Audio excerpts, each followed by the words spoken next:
and welcome to all part 2 students in RB tutorials. I hope बेटा आप सब लोग खैर आफियत से होंगे। अल्लाह आप सबको अपने हिफ्ज़-ओ-मान में रखे। इस दुआ के साथ हम स्टार्ट करते हैं अपना आज का लेक्चर एफएससी पार्ट 2 का, जो कि हमारा चैप्टर चल रहा है, chapter number 8 aliphatic hydrocarbons.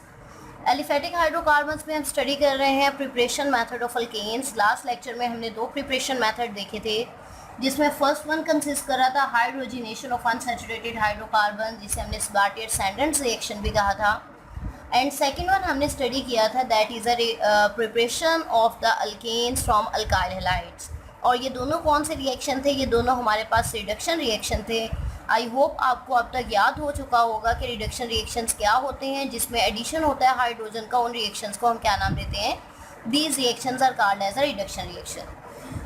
Second one जो हम फ्रॉम अल्काइल हैलाइड से हम अल्केन्स की प्रिपरेशन देख रहे थे, उसमें हमने दो मेथड स्टडी किए थे। फर्स्ट वन था by Frankland reaction and second one हमने स्टडी किया था बाय हाइड्रोजिनोलाइसिस। तो बेटा आज जो हम स्टडी करने जा रहे हैं दिस वन इज़ मतलब मैंने आपको मेंशन किया था कि हमारे पास अल्केन की प्रिपरेशन के टोटल 5 मेथड्स हैं, ठीक है, जिसमें हमने पॉइंट को फर्दर क्लासीफाई कर लिया। जैसे हमने सेकंड पॉइंट का जो मेजर हेडिंग थी वो फ्रॉम अल्काइल हैलाइड्स थी, लेकिन हमने उसको डिवाइड कर लिया था दो पॉइंट्स में। एक को हमने हाइड्रोजिनोलाइसिस का नाम दे दिया था और एक को हमने फ्रैंकलाइन रिएक्शन का नाम दे दिया था। आज जो हम स्टडी करने जा रहे हैं this one is a third method, ठीक है जी। हमारे पास तीसरा मेथड है अल्केन की प्रिपरेशन का, और इस थर्ड मेथड का क्या नाम है? बहुत इजी है, आपने बेटा जस्ट फोकस रखना है। वो स्टूडेंट जो समझते हैं कि ऑर्गेनिक केमिस्ट्री बहुत डिफ़िकल्ट है, उनके लिए जो सबसे आसान चीज़ होगी वो फिर ऑर्गेनिक केमिस्ट्री ही होगी, ठीक है जी। बहुत इंटरेस्टिंग है। Decarboxylation of the monocarboxylic acid. आपने बस एक काम छोटा सा करना है बेटा, वो ये है कि आपने फोकस रखना है। जो जो पॉइंट मैं बताऊंगी आपने उनको क्लियर माइंड के साथ समझना है, ठीक है जी। हमारे पास हेडिंग है decarboxylation of the monocarboxylic acid. अब पहली तो बात ये है कि डीकार्बोक्सिलेशन होता क्या है ये आपको पता होना चाहिए। उसके बाद मोनोकार्बोक्सिलिक एसिड हमारे पास क्या होते हैं, मैं ये एक एक चीज़ को आपको बहुत अच्छे से क्लियर करूँगी। डी का मतलब क्या होता है? डी की टर्म जो होती है ये रिप्रेजेंट करती है किसको? रिमूवल को रिप्रेजेंट करती है। डीकार्बोक्सिलेशन ये एक ऐसा प्रोसेस होता है जिसमें रिमूवल होता है, removal of carbon and oxygen. क्या मतलब जब कार्बन और ऑक्सीजन का रिमूवल होता है उसे हम क्या नाम देते हैं? डीकार्बोक्सिलेशन प्रोसेस का नाम देते हैं। ये हमने डीकार्बोक्सिलेशन का बता दिया कि मतलब हमने इस प्रोसेस में कार्बन मोनोऑक्साइड मतलब कार्बन डाइऑक्साइड या कार्बन और ऑक्सीजन एटम्स को क्या करना है? रिमूव करना है। किस में से रिमूव करना है? Of monocarboxylic acid. मोनो का मतलब क्या होता है? Mono representing one, carboxylic acid means कि इसमें हम ऐसा हाइड्रोकार्बन यूज़ करेंगे या इसमें ऐसा ऑर्गेनिक कंपाउंड यूज़ करेंगे जिसमें एक कार्बोक्सिलिक एसिड होगा। तो बेटा एक कार्बोक्सिलिक एसिड का फंक्शनल ग्रुप क्या होता है? ये हमारे पास होता है COOH, किसको रिप्रेजेंट करता है? कार्बोक्सिलिक एसिड को। तो यहाँ पे इस साइड पे कोई सा भी अल्काइल ग्रुप आ जाएगा। इथाइल हो सकता है, मिथाइल हो सकता है, प्रोपाइल हो सकता है, कोई भी हो सकता है। अल्काइल ग्रुप के साथ जब एक कार्बोक्सिलिक ग्रुप अटैच हो जाएगा this one is called as a monocarboxylic acid. तो हमने डीकार्बोक्सिलेशन करनी है, मतलब इस मोनोकार्बोक्सिलिक एसिड में से हमने कार्बन डाइऑक्साइड या कार्बन और ऑक्सीजन को क्या करना है? रिमूव करना है। इसके बाद हम यहाँ पे बताते हैं कि हमारे पास मेथड्स कौन कौन से हैं डीकार्बोक्सिलेशन के। तो बेटा हमारे पास दो मेथड हैं डीकार्बोक्सिलेशन को हमने फर्दर कैटेगराइज किया है। दो मेथड है डीकार्बोक्सिलेशन के। First one is called as a dry decarboxylation using soda lime. अभी मैं आपको बताऊंगी कि सोडा लाइम क्या होता है। ड्राई डीकार्बोक्सिलेशन करनी है यूजिंग सोडा लाइम, और दूसरी जो डीकार्बोक्सिलेशन है उसको हम क्या नाम देते हैं? This one is called as a electrolytic decarboxylation, ठीक है जी। और इसका जो दूसरा नाम है उसको हम क्या नाम देते हैं? कॉल्स इलेक्ट्रोलिटिक मेथड, क्योंकि ये वाला जो मेथड था सबसे पहले एक कॉल्स केमिस्ट था हमारे पास, या हम साइंटिस्ट भी कह सकते हैं, उन्होंने यूज़ किया था। इसको हम क्या नाम देते हैं? Calls electrolytic method. तो बेटा हमारे पास ये दो मेथड हैं। First one is a dry carboxylation using soda lime and second one is the electrolytic decarboxylation. अब क्वेश्चन ये है कि सोडा लाइम क्या होता है? तो बेटा सोडा लाइम क्या होता है? Soda lime is a combination of the quick lime, मैं यहाँ पे लिखती हूँ, is a combination of quick lime plus caustic soda, ठीक है जी, कास्टिक सोडा। और इन दोनों के कम्बिनेशन को हम क्या नाम दे देते हैं, सोडा लाइम का नाम दे देते हैं। अब क्विक लाइम क्या होता है, क्विक लाइम का फार्मूला होता है कैल्शियम ऑक्साइड, और सोडा लाइम क्या, कास्टिक सोडा क्या होता है, सोडियम हाइड्रोक्साइड। तो सोडियम हाइड्रोक्साइड और कैल्शियम ऑक्साइड का जो कम्बिनेशन होता है, this one is called as a soda lime. तो जो ये वाला जो फर्स्ट मेथड है dry decarboxylation using soda lime, तो जो ड्राई डी कार्बोक्सिलेशन है जिसमें हम मोनोकार्बोक्सिलिक एसिड को यूज़ करेंगे, उसमें जो हमने सब्सटेंस यूज़ करना है जिसकी प्रेजेंस में रिएक्शन होगा वो क्या होगा, सोडा लाइम।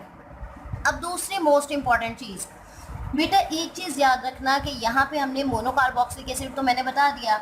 अब असल में होता क्या है कि हम जो एसिड, ये एक किस्म का जो कार्बोक्सिलिक एसिड है, हम इसको फैटी एसिड भी कह सकते हैं, हमने इसका एसिड का साल्ट लेना है। अब मैं यहाँ पे बहुत एक इम्पॉर्टेंट कॉन्सेप्ट है आपको क्लियर करती हूँ। एसिड वो सब्सटेंस होता है जो अपने H पॉजिटिव को रिलीज़ कर सकते हैं। मिसाल के तौर पे मैं यहाँ पे लिखती हूँ RC डबल बॉन्ड O और साथ में क्या जाता है, मतलब मैंने इसको ओपन करके यहाँ पे राइट कर दिया है। यहाँ पे कंडेंस फॉर्म में है, यहाँ पे मैंने इसको स्ट्रक्चर फॉर्म में मेंशन कर दिया है। तो एसिड क्या होता है, जो अपने H पॉजिटिव आयन को रिलीज़ कर सके उसको हम क्या कहते हैं, एसिड कहते हैं। अब एसिड को हमने कन्वर्ट करना है साल्ट में।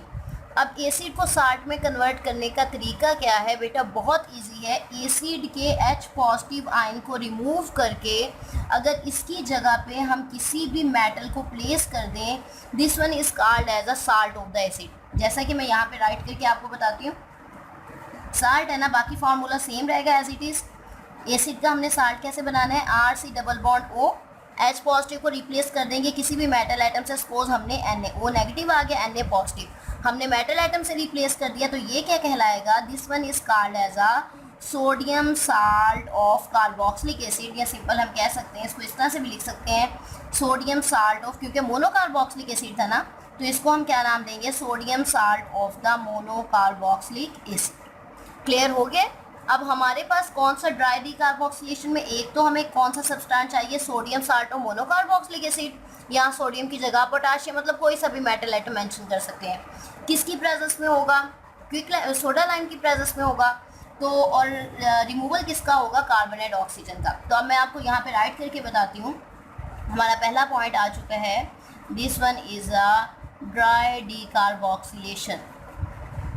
ठीक है जी, dry decarboxylation. Dry decarboxylation में क्या होगा, अभी मैंने आपको बताया कि हमने क्या लेना है, हमने सोडियम साल्ट लेना है मोनोकार्बोक्सिलिक एसिड का। तो मोनोकार्बोक्सिलिक एसिड का सोडियम साल्ट क्या है, RC double bond O negative Na positive, ये हमने ले लिया सोडियम साल्ट और मोनोकार्बोक्सिलिक एसिड। किसकी प्रेजेंस में रिएक्शन है, NaOH, और साथ में हमारे पास क्या है, कैल्शियम ऑक्साइड। ठीक है जी, और यहाँ पे हम डेल्टा का साइन मेंशन करेंगे, जिसका मतलब है कि हमने रिएक्टिंग मिक्सचर को क्या करना है, हीट करना है। तो बेटा रिमूवल कैसे होगा, बहुत इजी मेथड है। आप ये समझ लें कि हमने इसमें से किस चीज़ का रिमूवल होगा, ये वाला जो सारे का सारा कंपोनेंट है, ये क्या हो जाएगा, रिमूव हो जाएगा। जब ये सारा रिमूव हो जाएगा तो देखें ज़रा कितने सोडियम है, 2 सोडियम है, तो हम यहाँ पे लिख देंगे Na2। ठीक है जी, एक कार्बन है तो हम यहाँ पे लिख देंगे C। 1 2 3 3 ऑक्सीजन है, तो ये क्या आ गया, Na2CO3। सोडियम कार्बोनेट रिलीज हो जाएगा, और रिजल्टिंग क्या हो जाएगा कि ये वाला जो हाइड्रोजन है ये R के साथ जाके अटैच हो जाएगा, तो साथ में क्या प्रोडक्ट बन जाएगी, RH। और RH किसको मेंशन करता है, दिस वन रिप्रेजेंटिंग अल्केन। ये किसको रिप्रेजेंट कर रहा है, अल्केन को रिप्रेजेंट कर रहा है। अब इसकी एक सिंपलेस्ट एग्जांपल भी हम ले सकते हैं। R की जगह पे अगर हम किसी ग्रुप को रिप्लेस करते हैं, जैसे मिसाल के तौर पे मैं मिथाइल को रिप्लेस कर देती हूँ कि R की जगह पे हमने क्या लिख दिया, H3C। HCC के साथ हम क्या लिख देंगे, मोनोकार्बोक्स, मतलब sodium salt of carboxylic acid, मतलब एज इट इज़ हमने उस ग्रुप को रिप्लेस किया है। ठीक है जी, उसके बाद हम किसकी प्रेजेंस में हो रहा है, NaOH, और साथ में क्या है हमारे पास कैल्शियम ऑक्साइड, और इसको हमने क्या करना है, हीट करना है। तो बेटा सेम अगेन वही प्रोसेस कि क्या होगा, ये जो हमारे पास CO2 और Na2CO3 ये मिलके क्या बना देंगे, Na2CO3। और ये जो हाइड्रोजन है ये किसके साथ जाके अटैच हो जाएगा, HCC के साथ। तो ये क्या बन गया, HCC, और साथ में क्या आ गया, हाइड्रोजन, मतलब फार्मूला क्या आ गया, CH4। This one is a methane. और यहाँ पे हमने किसकी प्रिपरेशन देख ली, अल्केन की प्रिपरेशन देख ली। अच्छा जी, अब हम आते हैं इसके सेकंड मेथड पे। सेकंड मेथड हमारे पास क्या है, उसका भी थोड़ा सा मैं पहले आपको इंट्रो दूंगी। अच्छा जी, सेकंड वन हमारे पास जो मेथड है, this one is a electrolytic decarboxylation. जैसे बेटा आप पार्ट 1 में पढ़ चुके हैं कि इलेक्ट्रोलाइसिस क्या होती है। इलेक्ट्रोलाइसिस एक ऐसा प्रोसेस होता है जिसमें हम एनोड भी यूज़ करते हैं, कैथोड भी यूज़ करते हैं। आपने पार्ट 1 को अगर अच्छे से स्टडी किया है तो चैप्टर नंबर 10 में आपने इन चीज़ों को स्टडी किया होगा, इलेक्ट्रोलाइसिस को, कि इलेक्ट्रोलाइसिस में हम कैथोड और एनोड को कंसीडर करते हैं। तो अब एक चीज़ देखें, डीकार्बोक्सिलेशन होने मीन कार्बन और ऑक्सीजन का रिमूवल होना है। स्टेटमेंट को पहले हेडिंग को बहुत गौर से पढ़ा करें, क्योंकि हेडिंग जो होती है तकरीबन हमें सारी चीज़ों का आंसर दे देती है। इलेक्ट्रोलिटिक मीन इलेक्ट्रोलाइसिस होनी है, तो इसका मतलब कि हमारे पास इस प्रोसेस में क्या होगा, हमारे पास एनोड भी होगा, हमारे पास कैथोड की प्रेजेंस भी होगी। ठीक हो गया। अब उसके बाद ये जो रिएक्शन होगा इसमें हम एक एनोड कैथोड है तो ऑब्वियस सी बात है, एनोड पे पॉजिटिव चार्ज होता है, कैथोड पे नेगेटिव चार्ज। तो इसका मतलब है एनोड की तरफ कोई नेगेटिव आयन आएगा और कैथोड की तरफ क्या आएगा, कोई पॉजिटिव आयन आएगा। तो इट्स मीन कि इसमें कौन सा प्रोसेस होगा, आयनाइजेशन का प्रोसेस भी होगा। तो इलेक्ट्रोलिटिक जो होता है इसमें हम एक और चीज़ की फॉर्मेशन भी देखेंगे जिसे हम क्या नाम देते हैं, फ्री रेडिकल्स। के फ्री रेडिकल्स कैसे बनते हैं, यहाँ पे जो फ्री रेडिकल बनेंगे these are formed by the homolytic fission. ये होमोलिटिक फिशन क्या होती है ये मैं अभी आपको लेक्चर के दौरान ही समझाती हूँ।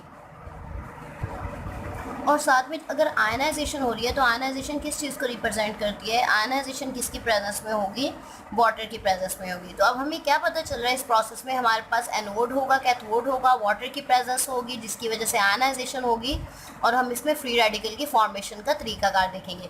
तो बेटा अब हम इसकी डिटेल पे आते हैं। फर्स्ट वन मैं यहाँ पे मेंशन करूँगी इसका जनरल रिएक्शन। जैसे जस्ट सपोज हम मेंशन कर रहे हैं 2RCOO and negative Na positive, कि मतलब हमने दो साल्ट ले रहे हैं, मतलब दो मॉलिक्यूल्स लेने हैं किस चीज़ के, दो मॉलिक्यूल्स लेने हैं सोडियम साल्ट और मोनोकार्बोक्सिलिक एसिड के। साथ में हमारे पास 2 वाटर मॉलिक्यूल्स होंगे। हेडिंग के ऊपर हम मेंशन करेंगे इलेक्ट्रोलाइसिस, मीन यहाँ पे कौन सा प्रोसेस होगा, इलेक्ट्रोलाइसिस का प्रोसेस होगा। देन हमारे पास प्रोडक्ट क्या आएगी, आर और आर मीन अल्काइल ग्रुप आपस में मिलकर अल्केन की फॉर्मेशन करेंगे। 2CO2 हमारे पास प्रोडक्ट में बनेगा, मीन डीकार्बोक्सिलेशन हो रही है। साथ में हमारे पास क्या बनेगा, सोडियम हाइड्रोक्साइड का रिमूवल होगा और हाइड्रोजन गैस। लेकिन हमारे पास रिक्वायर्ड प्रोडक्ट क्या है, अल्केन है, तो मीन्स इस प्रोसेस के ज़रिए हमारे पास अल्केन की फॉर्मेशन होगी। तो ये तो बेटा था हमारे पास एक जनरल रिएक्शन। अब हम आते हैं इसके मैकेनिज़्म पे। मैकेनिज़्म में हम मेंशन करेंगे कि एक्चुअल में ये सारा प्रोसेस होता किस तरह से है। तो आपने ज़रा फोकस रखना है इस रिएक्शन पे। फर्स्ट स्टेप हमारे पास होगा आयनाइजेशन ऑफ द साल्ट, मतलब हम पहले स्टेप को क्या नेम देंगे, ionisation of salt of monocarboxylic acid. कि जो मोनोकार्बोक्सिलिक एसिड का साल्ट है हमारे पास, उसकी हमने क्या करनी है, आयनाइजेशन करनी है। अब आयनाइजेशन किस तरह से करनी है हमने, अब देखिए ज़रा तरीकाकार क्या है। ये हमने मेंशन किया कि हमारे पास 2 मॉलिक्यूल्स हैं। अब मैं आर की जगह पे कोई सा भी ग्रुप लगा देती हूँ। जैसे आर की जगह पे हम यहाँ पे अगर मैं इक्वेशन में मेंशन करूँ 2R की जगह हमने मिथाइल ग्रुप लगा दिया। Na पॉजिटिव प्लस में क्या आ रहा है, 2 वाटर मॉलिक्यूल, तो हमारे पास प्रोडक्ट क्या बन जाएगी, ये CH3 इस तरह से आ जाएंगे, मतलब हमारे पास इथेन बन गए। साथ में क्या फॉर्मेशन होगी, 2CO2 plus 2 NaOH and plus H2। तो समझ लें कि हम यही वाली प्रोडक्ट का मैकेनिज्म एक्सप्लेन करने जा रहे हैं। तो हमने यहाँ पे लिया 2CH3 C double bond O negative और साथ में क्या है Na पॉजिटिव। तो बेटा आयनाइजेशन किसकी प्रेजेंस में होती है, आयनाइजेशन होती है वाटर की प्रेजेंस में। तो हम यहाँ पे एरो के ऊपर क्या मेंशन करेंगे, वाटर मेंशन करेंगे, जो ये रिप्रेजेंट करता है कि रिएक्शन मतलब ये वाला जो आयनाइजेशन का प्रोसेस हो रहा है ये किसकी प्रेजेंस में हो रहा है, वाटर की प्रेजेंस में हो रहा है। तो बेटा होगा क्या कि यहाँ से इसकी लाइसिस होगी, ठीक है, वाटर की प्रेजेंस में लाइसिस होगी। और कौन कौन से आयंस हमारे पास बनेंगे, 2CH3 C double bond O negative, एक नेगेटिव आयन बन जाएगा। और साथ में हमारे पास देखें 2 मॉलिक्यूल्स है ना, अगर एक मॉलिक्यूल होता तो हमारे पास एक Na पॉजिटिव आयन बनता। अब 2 मॉलिक्यूल हैं तो इट्स मीन हमारे पास कितने पॉजिटिव आयन बन रहे हैं, 2 Na पॉजिटिव आयन बन रहे हैं। अब देखिए पहला स्टेप हो गया, एक हमारे पास क्या आ गया, एक नेगेटिव आयन है, इसको हम इनाइन का नाम देंगे। ये पॉजिटिव आयन आ गया तो इसको हम क्या नाम देंगे, केटाइन का नाम देंगे। अब आपको पता है कि एनाइन किस तरफ मूव करता है, जिस पे नेगेटिव चार्ज होता है ये किस तरफ मूव करेगा, एनोड की तरफ मूव करेगा, और केटाइन किसकी तरफ मूव करेगा, कैथोड की तरफ मूव करेगा। अब हमारे पास सेकंड पॉइंट जो है, जो हम हेडिंग देंगे, हम देखेंगे कि ये जो एनाइन है इस पर क्या रिएक्शन होगा, तो हम यहाँ पे हेडिंग दे लेते हैं रिएक्शन एट एनोड, कि एनोड पे क्या रिएक्शन हो रहा है जबकि नेगेटिव आयन उसकी तरफ मूव करेगा। तो तरीकाकार कुछ यूँ है बेटा जी, यहाँ पे देखें 2CH3 C double bond O negative, ठीक है जी। अब नेगेटिव चार्ज किसको मेंशन कर रहा है, यहाँ पे नेगेटिव चार्ज आप ये समझ लें कि मैं अगर यहाँ पे आपको रिप्रेजेंट कर तो ये समझे कि ये नेगेटिव चार्ज है ना, तो समझ लें यहाँ पे इलेक्ट्रॉन का एक पेयर अवेलेबल है, ठीक है जी। अब इसमें होमोलिटिक फिशन, होमोलिटिक का मतलब क्या होता है, मैं यहाँ पे वर्ड लिखती हूँ होमोलिटिक।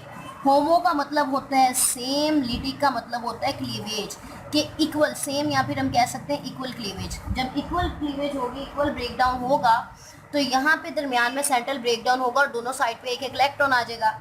अब अगर एक सपोज कर लें कि ये जो नेगेटिव है ये 2 इलेक्ट्रॉन है हमारे पास, ठीक है जी।